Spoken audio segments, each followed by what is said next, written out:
Master minds commerce చదవాలనుకునే 10th inter విద్యార్థుల తొలి ఎంపిక. అయితే ఆంధ్ర వాళ్ళ విషయానికి వచ్చేలేకే సినిమా అయిపోయింది. పూరి జగన్నాథ్ గారు రష్ చూసుకున్నారు, మీతో మాట్లాడారు. కానీ ఆ సినిమాని ఎట్టి పరిస్థితుల్లో బతికించుకోవాలని చాలా తాపత్రయపడ్డారంట ఆయన. ఏం లేదండి. మా ఆంధ్ర వాళ్ళ మాకు నాకు పర్సనల్‌గా నచ్చలేదు. నేను చెప్పాను ఆయనకి అండర్ ప్రొడక్షన్‌లోనే చెప్పా. నాకు నచ్చలేదంటే ఎందుకు అని అన్నాడు. యంగ్ క్యారెక్టర్ బాగుంది సార్. ఆ ఓల్డ్ క్యారెక్టర్ చాలా చిన్న అబ్బాయిలా ఉన్నాడండి ఎన్టీఆర్. ఆ యంగ్ క్యారెక్టర్‌ని ఏజ్డ్ క్యారెక్టర్‌ని చూడలేకపోతున్నామండి. డైజెస్ట్ చేసుకోలేకపోతున్నాం. ఆ గెటప్ గాని అది కొంచెం మిస్‌ఫైర్ అవుద్దేమో అని అనుకున్నాం. దానివల్ల ఆడిందా, దానివల్ల ఆడలేదా నాకు తెలీదు గానీ, బట్ మేమైతే అంత ఆయన సినిమాల్లో గ్రేట్ ఫిల్మ్ కాదనేది నా పర్సనల్ ఒపీనియన్. అది చెప్పాం, ఫ్రాంక్‌గా చెప్తాం. అలా ఇవన్నీ చెప్తామండి. ఆయన ఏం పాజిటివ్‌గా తీసుకున్నారు. ఎక్కడ అయ్యో ఇలాగన్నాడు వెంకటేష్ అని ఎప్పుడు ఆయన ఏం ఫీల్ అవ్వలేదు.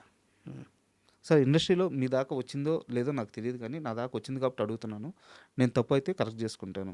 పూరి జగన్నాథ్ గారితో మీకు గ్యాప్ రావడానికి కారణం ఫైనాన్షియల్ ఇష్యూసా? అంటే చెప్పకూడదు ఒక అంతకు అదే. అదేనా? అంటే నా ఫస్ట్ ఫిల్మ్ నుంచి అదే పేమెంట్ ఇస్తున్నారు.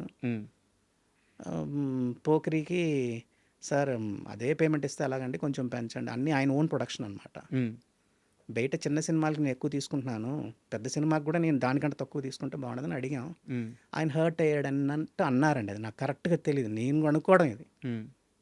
అలా అంటే కొంతమంది టీం మారాం పోకిరి దేశముద్ర తర్వాత. అవును. ఫైనాన్షియల్ మ్యాటర్ అంటే అంతే అయ్యి ఉండొచ్చు. అదే అయ్యి ఉండొచ్చు నాకు తెలుసు. సో ఇది జస్ట్ కనుక్కోవడానికి నాకు ఆయనకి నాకు ఇప్పుడు ఈ రోజుకి ఆయన ఎక్కడైనా చూస్తే మాట్లాడతారు. ఏ డైరెక్టర్ అయినా మాతోటి బాగానే ఉంటారు. వాళ్ళు సినిమా ఇస్తేనే మంచి, సినిమా ఇవ్వకపోతే మంచిగా ఏం కాదు సార్. అయితే మీరు పోకిరి సినిమాకి ఎడిటర్ కాబట్టి ఈ మధ్యకాలంలో పూరి జగన్నాథ్ గారు మాట్లాడుతూ పోకిరిలాగా లేదు అంటున్నారు. పోకిరిలో ఏముందని చెప్పి నేను 2 సార్లు సినిమా చేసుకొని చూశాను, నాకేం కొత్తగా అనిపించలేదు, నేను తీసే సినిమాలు బాగానే తీస్తున్నాను, ఎందుకు ఆడట్లేదో తెలియట్లేదు అని ఒక స్టేట్మెంట్ ఇచ్చారు ఆయన.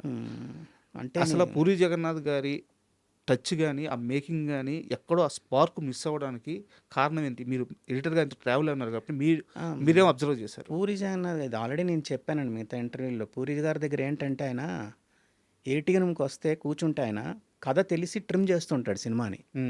ఇది అక్కర్లేదు తీసేయండి అంటుంటాడు. ఆయనకి తెలుసు కాబట్టి. మిగతా డైరెక్టర్లకి ఈయనకి తేడా ఏంటంటే అదే, మిగతా వాళ్ళందరూ ఉంచమంటారు, ఈయన సినిమా చూస్తున్నప్పుడు ఇది అక్కర్లేదు తీసేయండి అంటూ ఉంటాడు.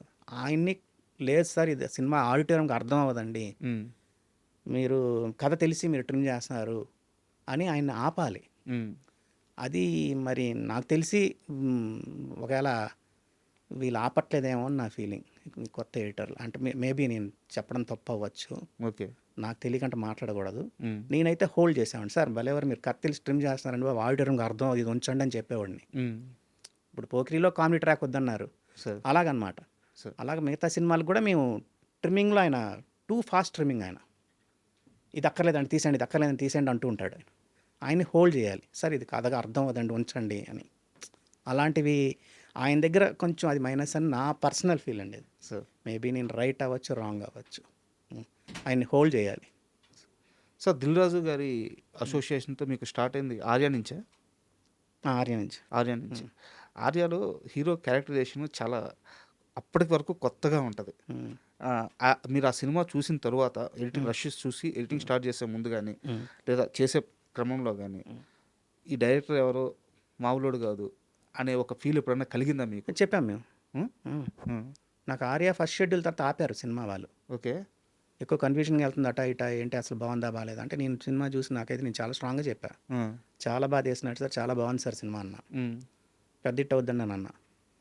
అవి ఉంటాయండి. ఆయన దిల్ రాజు గారిది, ఆయన కూడా సురేష్ బాబు వల్ల చాలా ఓపెన్గా తీసుకుంటారు. ఆయన పన్నీ వాసు చాలా ఓపెన్గా తీసుకుంటారు. మనం ఏం చెప్పినా హర్ట్ అవ్వరు, నవ్వుతారు. ఎందుకు అని అంటారు, కూర్చోబెడతారు, మాట్లాడతారు, డిస్కస్ చేస్తారు, అవి ఉంటాయి. ఆర్యాకి మేము డే వన్నే అన్నాం, సినిమా చూసిన తర్వాత చాలా బాగా అనిపించింది నాకు, చాలా మోడర్న్గా అనిపించింది.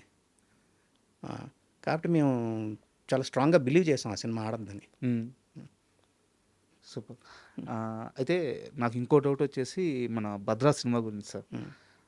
ఒక పరిపూర్ణమైన స్క్రిప్ట్ అనిపిస్తుంది నాకు భద్రా సినిమా చూస్తే. ఆ లవ్ స్టోరీ కానీ, ఆ యాక్షన్ కానీ, ఆ హీరో క్యారెక్టరేషన్ కానీ బోయపాటి లాంటి ఒక కొత్త దర్శకుడు మీ దగ్గరికి వచ్చి ఆ కథ చెప్పి లేదా ఆ సినిమా తీసి మీకు ఇచ్చినప్పుడు ఆ సెన్సిబిలిటీ గురించి అంటే అంత సెన్సిబిలిటీ నేను బోయపాటి గారిలో మాసు చూశాను కానీ భద్రా కాస్త పక్కకు ఉంటుంది ఆయన సినిమాల్లో. భద్రా సినిమాతో మీ ఎక్స్పీరియన్స్ చెప్తారా? లే బాగానే మాకేమి నా మేము సరదాగానే చేసామండి ఆ సినిమా. ఉమ్, కొన్ని సీన్లు ఇంపార్టెంట్ సీన్లు కొన్ని కావాలనుకున్నారు, అది మేము అక్కర్లేదని మేము డిస్కస్ చేసి తీసేసాం. క్లైమాక్స్లో ఓకే. హీరో వచ్చి వార్నింగ్ ఇచ్చే సీన్ ఉంటుంది విలన్కి, ఉమ్, అది ఇక్కడే వార్నింగ్ ఇచ్చేస్తే క్లైమాక్స్ పండదని చెప్పి తీసేసాం. ఉమ్, అలాంటివన్నీ వింటారు. ఎందుకు మేము ప్రాపర్గా మేము చెప్పిన దానికి ప్రాపర్గా రీజన్ ఇవ్వాలి.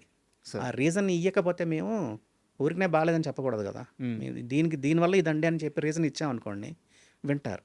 సరే. అంతే అండి. అది ఆ సినిమా అన్ని సినిమాలకి డిస్కషన్ అనేది ఉంటుంది ఎయిటింగ్ రూమ్లో. ఉమ్, ఎందుకు ఏంటి అనేది ఉంటుంది. ఆ డిస్కషన్ ప్రాపర్ మేము ఏదో సినిమా జనరల్గా బాగాలేదని చెప్పాం. సార్ దీనివల్ల ఇది బాగాలేదండి, రీజన్ చెప్తారు. రీజన్ చెప్తాం. ఆ రీజన్కి వాళ్ళ దగ్గర ఆన్సర్ ఉంటే ఓకే, ఉమ్, ఆన్సర్ లేకపోతే మా మాట వింటారు. సార్. ఇలా అయితే మీరు డిస్కషన్ అన్నారు కాబట్టి ఒక క్వశ్చన్ సార్. మాతాండ్కే వెంకటేష్ గారి దగ్గర ఒక నోట్స్ ఉంది. ఉమ్, ఆ నోట్స్ను కానీ కొన్ని వందల సినిమాలకు సంబంధించిన నోట్స్ అది. ఆ నోట్స్ను కానీ బుక్గా తీసుకొస్తే ఇండస్ట్రీలో చాలామంది అది క్యూట్ మూమెంట్స్ కావచ్చు, ఆర్గ్యుమెంట్స్ కావచ్చు, చాలా సినిమాలకు సంబంధించిన బ్యాక్ స్టోరీస్ అది బుక్గా వస్తే అద్భుతంగా ఉంటుందని చెప్పారు. ఎందుకు మీరు దాన్ని బుక్గా తీసుకురావట్లేదు? అంటే నాకు మురళీమోహన్ గారు నేను అసిస్టెంట్గా ఉన్నప్పుడు ఆయన చెప్పాడు. నేను నావల్ ఎక్కువ చదివేవాడిని, ఇంగ్లీష్ నావల్స్ చదివేటప్పుడు ఆయన అన్నాడు, వెంకటేష్ ఒక్క సినిమా ప్రతి సినిమాకి ఎడిటర్ అయిన తర్వాత ఆయన కలిసినప్పుడు నాకు ఏం చెప్పారు, మురళీమోహన్ గారు చెప్పారు, ఒక సినిమా గురించి నువ్వు చేసే సినిమాకి ఒక పేజ్ రాయి, నువ్వు ఏం జరిగిందో రాసి పెట్టుకో, అది నీకు ఫ్యూచర్లో పనికి వస్తుంది. నువ్వు నీ తప్పులు కరెక్ట్ చేసుకోవడానికి, లేకపోతే నువ్వు రెక్టిఫై చేసుకోవడానికి ఏదైనా సరే నీకు అది పనికి వస్తుంది అని అన్నారు. అందుకు మేము ఫ్రాంక్గా రిలీజ్ తర్వాత మన ఒపీనియన్ మారిపోవచ్చు సినిమా పైన. సార్, ఫస్ట్లో మనకు సినిమా నచ్చకపోవచ్చు, రిలీజ్ తర్వాత అందరూ బాగుందంటే మనం బాగుంది అనొచ్చు. అలా మారుతుంది కాబట్టి రిలీజ్కి ముందే మేము ఒక పేజ్ రాసేసుకుంటాం. ఆ సినిమాకి జరిగిన గొడవలు, డైరెక్టర్కి నాకు జరిగిన గొడవలు, లేకపోతే డైరెక్టర్ నన్ను మెచ్చుకున్నది, లేకపోతే మేము డైరెక్టర్ గారిని తిట్టింది, ప్రొడ్యూసర్కి డైరెక్టర్కి జరిగిన గొడవలు కానీ ఒక పేజ్ రాస్తాం. ఆ సినిమాకి జరిగిన ట్రావెల్, సినిమాని మేము ఏమనుకుంటున్నాం, హిట్ అవుద్ది అనుకుంటున్నామా, ఫ్లాప్ అవుద్ది అనుకున్నామా, చూసిన ఏమనుకున్నాం సార్ అనేది ఒక పేజ్ రాస్తాం. రాసి పెట్టుకుంటాను నేను. అదే సార్, చాలా హిట్ సినిమాలకు సంబంధించి ఉందంట. ఉంటుంది, అన్ని సినిమాలకు ఉంటుంది. దాంట్లో జరిగిన గొడవలు, ఇప్పుడు తొలి ప్రేమకి జరిగిన గొడవలు చేసినప్పుడు గొడవలేం కాదు, మాకందరికి సినిమా నచ్చింది. కొంతమందికి మేము సినిమా వేసాం, వేస్తే వాళ్ళందరూ 90% వాళ్ళు పడుకున్నారు సినిమాలో. తొలి ప్రేమ ఫస్ట్ ప్రీమియర్ అంటే ప్రివ్యూకి బయటకు వచ్చి ఇదేం సినిమా సార్, అసలు హీరో ఏం చేస్తున్నాడండి, అమ్మాయి ఎంట పడుతున్నాడు అంతే తప్పితే ఇంకేముందండి సినిమాలో అన్నారు. అసలు ఒక ఫీమేల్ సాంగ్ లేదు, ఫీమేల్ వాయిసే లేదు సాంగ్స్లో, అన్ని మేల్ వాయిస్లో ఉన్నాయని అన్నారు. వాళ్ళు చెప్తే కానీ మాకు అప్పుడు కానీ మేము రియలైజ్ అవ్వలేదు ఫీమేల్ వాయిస్ లేదని. ఇలాంటివన్నీ ఇచ్చారు. ఆ ఫీడ్బ్యాక్లన్నీ మేము రాసి పెట్టుకుంటాం ఎవరన్నారు ఏంటని. అది బయటికి వెళ్తే కాంట్రవర్సీ అవుద్ది, మాకు మేము చూసుకోవడానికి, మేము రెక్టిఫైడ్ చేసుకోవడానికి ఉంటుంది అంతే. అలా అన్ని సినిమా అంటే కొంచెం మేజర్ సినిమాలంటికి నేను రాసి పెట్టుకుంటాను, ఒక పేజ్ రాసి పెట్టుకుంటా.